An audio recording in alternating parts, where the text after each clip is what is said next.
Welcome to Cartoonist Kayfabe. My name's Ed Piskor. I'm Jim Rugg. We're going to be taking a look at the Michael Golden Batman special from 1984. But Jimmy, what do you have for us up front? I have patreon.com/Jim Rugg, and I want to thank all of my new patrons. You guys have really responded to this. I put a lot of original art up. I put a lot of my process stuff up, notes, scripts, all this kind of stuff, and out-of-print zines and mini comics, such as this ballpoint catalog of ballpoint pen drawings that I did that's been out of print forever. Join my Patreon. You can download a high res of this and go through it page by page on your own, along with 10 other out-of-print mini comics and Look zines. at that stuff, man. How could you not want this? Yeah, bring your own 3D glasses, but it will work. So patreon.com/Jim Rugg is where you can find that and a whole lot more of my comics and comics making. Red Room is hitting the streets mid-May 2021. Here's issue 1, triple the size of your average jobber comic on the racks, man. And guess what? Each issue, being the antithesis of jobber comics, each issue, complete story. There's the cover for issue number 2. There's the cover for issue number 3. And these are going to be coming out on a monthly basis. Murder on the Dark Web for fun and profit. If you want to read these comics ahead of time, you could hit my Patreon, patreon.com/Ed Piskor. I put out new strips every Tuesday, and there's over 100 pages of comics up there. If you hit my link tree, you could go to the Fantagraphics website, order or pre-order the comics as they come out or are going to be coming out.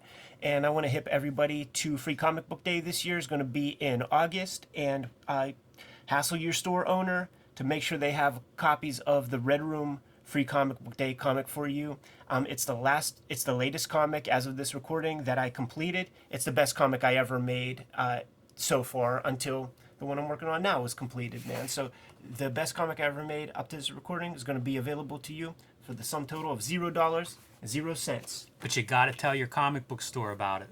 And when you go there, buy something. That too. Important stuff. We need to keep our comic shops healthy. So, Jimmy, let's talk about this Michael Golden Batman special, a comic that I had sitting in my boxes for 2.5 decades, and I never read until this past weekend. When I did read it, couldn't help but think of the penultimate issue of The Tick. Yes. That Ben Edlund did, where it's Tick, the Tick versus the Tick. And you look at this, man, even the color palette of the Ersatz guy, a little similar to the Wrath. Yes.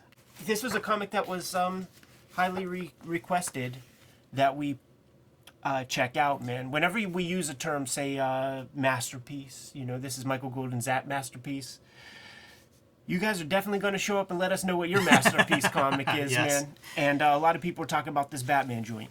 Yeah, the specials, the DC specials, they publish several of these, and I have a few other issues like Gil Kane Supermans and stuff like that. Some very nice issues. If you find these in dollar bins, 50-cent bins, wherever, always worth picking up because they are usually pretty well done comics. Yeah. And they are like oversized. I think this is probably a 48-page comic or something, bigger than a standard comic book, thicker Right. than a standard comic book Yeah. anyway.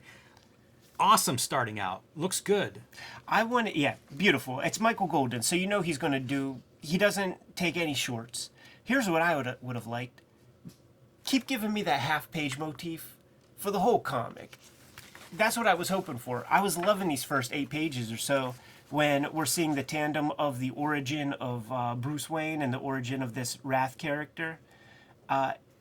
Yeah, these are awesome opening pages. And I want to point out Todd Klein lettering. Always Beautiful. good to see Todd Klein. Colors, Adrian Roy. I mentioned him because when I first started going through this, I thought Golden might be coloring it.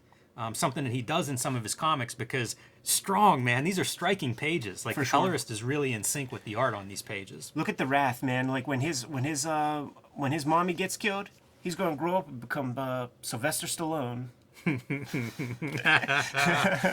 Doesn't that look like an outlaw image, like a Landgraf piece or something? Very much. All right, then you got your splashes, man. Batman, the Wrath. Stop 1 second.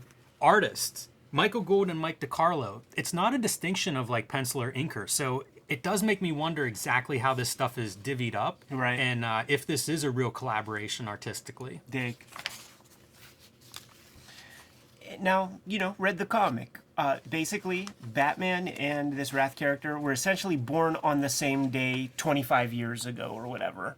they both take different trajectories, man. It was a cop that killed this Wrath dude's parents, and it was a bad guy who killed Bruce Wayne's parents. When Bruce Wayne's mom and dad get killed, there's a lady there who Bruce Batman cites as being like a good, like wholesome, honest soul in the midst of crime alley, and that will have some thematic timing at the end. Some pattern develops there.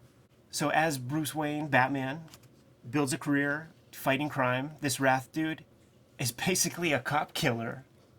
Yeah. Just he spends his time killing police.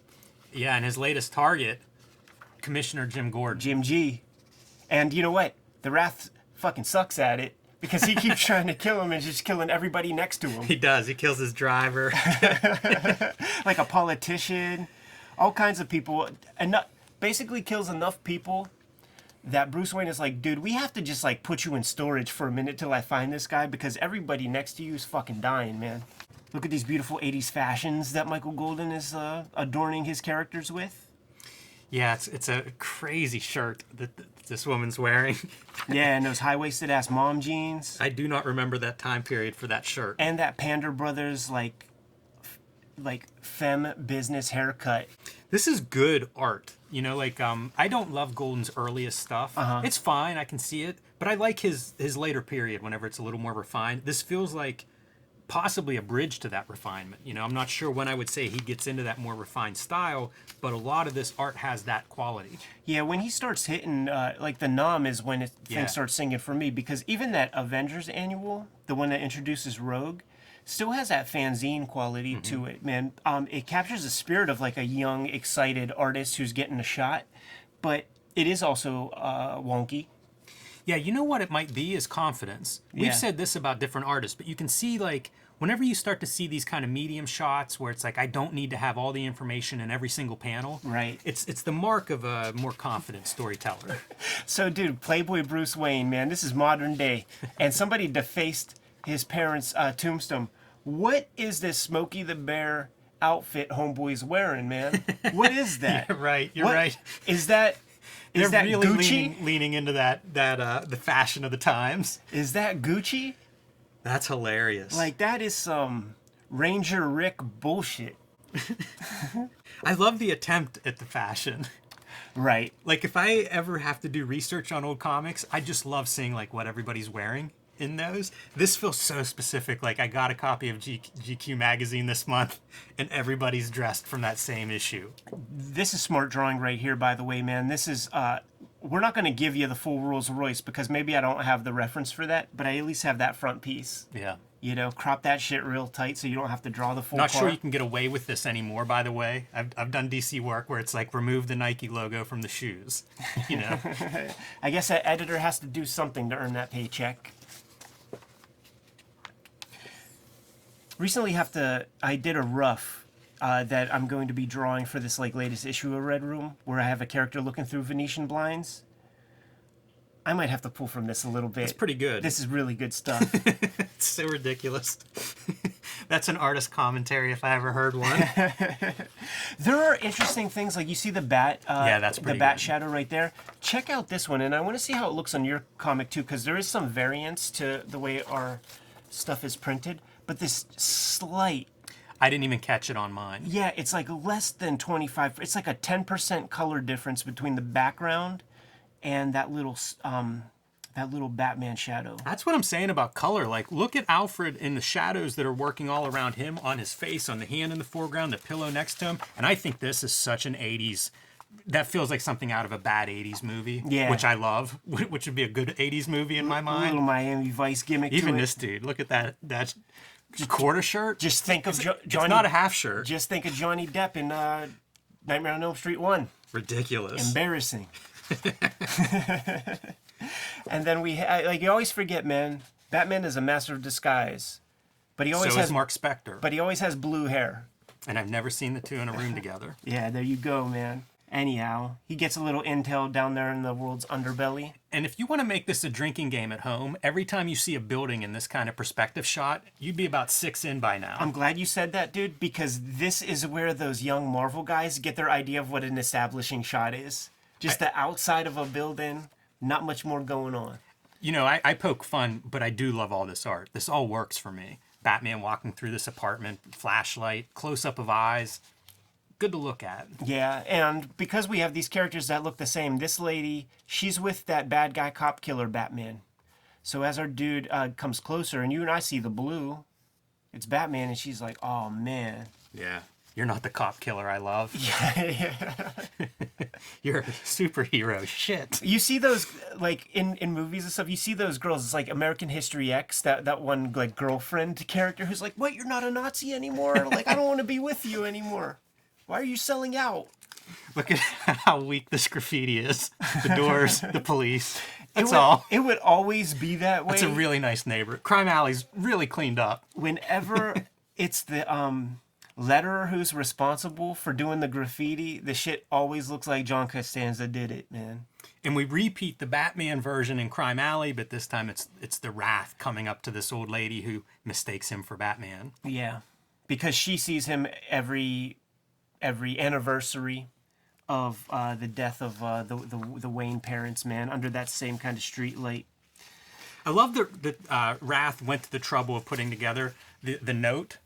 He uses the same gun for every cop he kills, which they have traced. They know that's the same guy, but I'm going to make sure that you can't track my handwriting.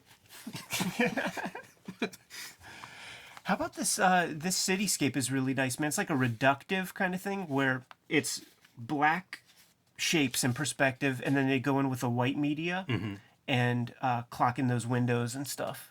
Pretty cool. Yes. And again, if you're at home drinking, I would count that as one of those building perspectives. Sure. And this is not a old dude. This is the lady that hugged young Bruce Wayne. And this Wrath dude also, by the way, because they share that tandem of their genesis, he really easily sniffs out Bruce Wayne as Batman and fucks up Alfred, Jim Gordon, this lady. Boy, Wrath's costume, once you stop for a second and think about what we're looking at, is ludicrous. Not far from Seahawk from the Rob Liefeld comics. Yes, and I'm not going to compliment Seahawk's costume either, but, you know, the W motifs on his mask and on his torso, and I don't know what's happening with, like, the leg part, but... Don't ever have your initial on your character's I don't want to costume. tell cop killers their business. Yeah. But I do think wearing this costume makes it a little bit harder to get away with these crimes you're perpetrating. That's true. And Man, there is some great drawing, though. We talk about how hard it is to draw a body on the ground. Yeah. Really great, and puts it in the foreground to frame those other figures. It's just really nice to look at. Couple good pieces, man. Like this, 3-point perspective upshot. That is not easy to draw. We just saw two and 2 pages. The hands are exceptional throughout this comic, too. Somebody who's looking to improve their hand drawing game, you could do a lot worse than studying this comic. They really are. Like, one of the things that I've been studying personally, another art observation, is how the hand connects with the wrist and all the kind of stuff involved there. And Golden is definitely very observant about the anatomy of that part, man. Like, it's he's got the right lines in the right places, Jimmy. But, dude, the Wrath, he's angsty. He shoots Jim Gordon in the chest a couple of times, so we've seen that happen 5,000 times in pop culture. We know that homeboy's wearing a vest. And Batman's worst fears are confirmed once they start wrestling. He's my match. Not only an obsession, but skill. As a couple ninja stars come at his headpiece. But the Wrath, he's going to be toast, man. Fall off the roof while on fire. And Our Lady with the power hair, with the Panda Brothers Grendel haircut, she's watching, right? So as our boy, and this is like, he's hanging, he's on fire. He's not going to be holding on to that for very long. Yeah, for sure. Slight interlude for Yes. the Joe Kubert Ed McMahon portrait. Pretty good.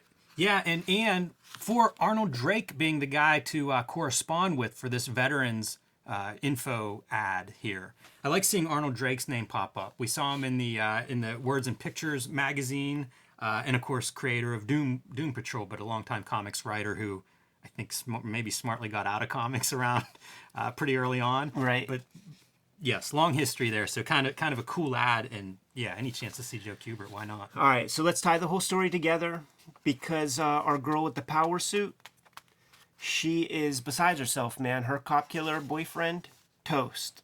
So the little old lady, who was a younger lady when young Bruce Wayne was there when his parents got killed, she's got to go over and console our sick broad on the same night.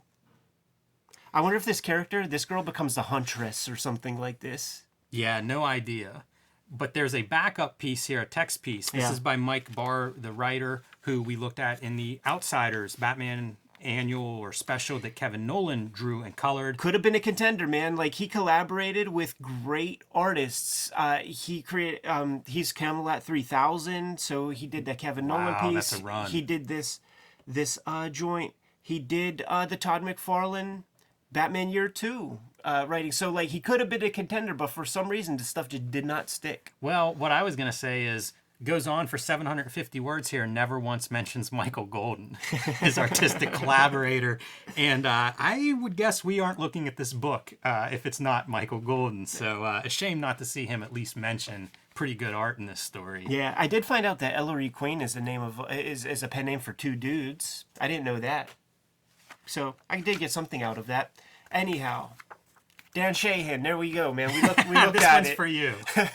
We looked at it, man. Super cool art. Yeah, really, really strong stuff.